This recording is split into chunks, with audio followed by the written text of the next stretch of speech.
Libyan Canadians flocked to Toronto streets to celebrate the death of Muammar Gaddafi. York Region Transit is set to go on strike next week. Will you be stranded? We'll have all the details. Humber News starts now.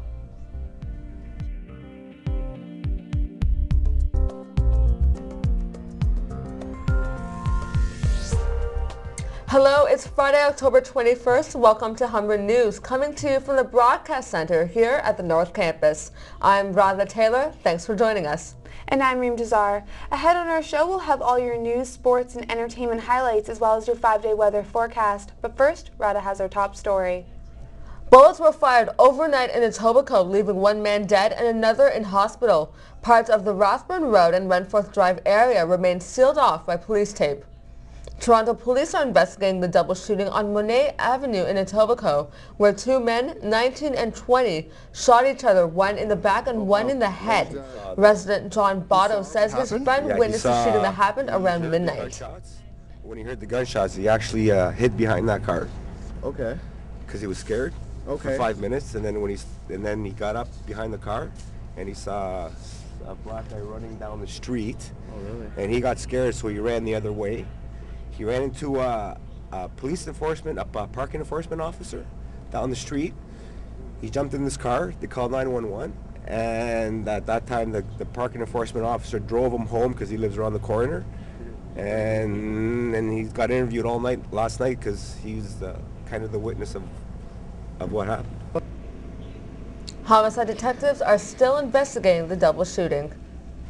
Libyans are rejoicing over the death of Muammar Gaddafi. Here in Toronto, Libyan Canadians flocked to Dundas Square to celebrate the freedom of their home country. Cheering and singing continued throughout the night, and Humber News reporter Matt LaRue was there.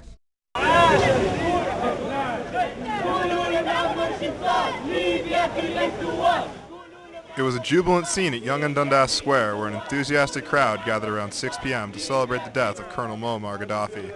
Some were overwhelmed by the news. It's something the human being cannot describe it, especially somebody like me who knew him from day one when he came to power when I was in junior high. And before I came to Canada, I left all his brutal era and days, and it still hasn't sunk in. Thank you, Canada! Thank you, NATO! Members of the crowd praised Canada's role in the 9-month NATO mission to out the dictator. Some saw the celebration in the square as a fitting moment, as the location hosted demonstrations in the early days of the revolution. I've been very involved. A group of us Libyan Canadian youth have been organizing rallies since the beginning of the revolution. I think our first one was on February 19th on this very spot in the snow. So it's really nice to come full circle and to be back here celebrating the end of all of this.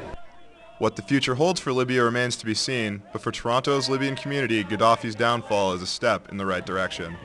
Matt LaRue, Humber News. Getting around may be a problem next week for York Region commuters as YRT drivers plan to strike. Commuters in York Region may have to find alternate ways to get to their destinations on Monday. Unions representing YRT turned down the final contract offer, so workers are set to strike Monday at 12:01 a.m. Almost 80 routes will be affected, including some Viva routes. Working conditions are said to be the reason for the walkout. Meanwhile, bargaining has resumed for GO Transit bus drivers. If you're heading out on the roads this weekend, watch out for some closures. The westbound Gardiner will be closed from the Don Valley Parkway starting at 2 a.m. on Saturday and will stay closed until 5 a.m. Monday. The ramp from Lakeshore to the westbound Gardiner will also be closed, and eastbound traffic on the Gardiner will exit at the Spadina and Young York Bay ramps.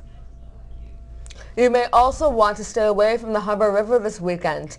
The Department of Public Safety is telling people to steer clear because of high water levels. The massive rainfall earlier this week will be walking along arboretum paths and bridges. Very risky. The Punjabi broadcast of Hockey Night in Canada is cancelled. CBC says the show will continue once the sponsor is secured to offset production costs. The broadcast began during the 2008 Stanley Cup and enjoys a small but dedicated fan base, which includes Humber students. The people that do watch it, and especially the Punjabi people, there's a lot of people who are passionate about it, and I think it would affect them in a way. I think they would be disappointed about that.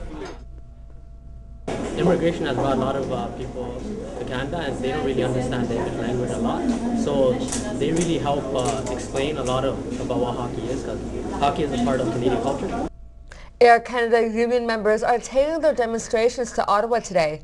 The Canadian Union of Public Employees, representing the airline's 6,000 flight attendants, are demonstrating at Parliament Hill in an effort to preserve free collective bargaining.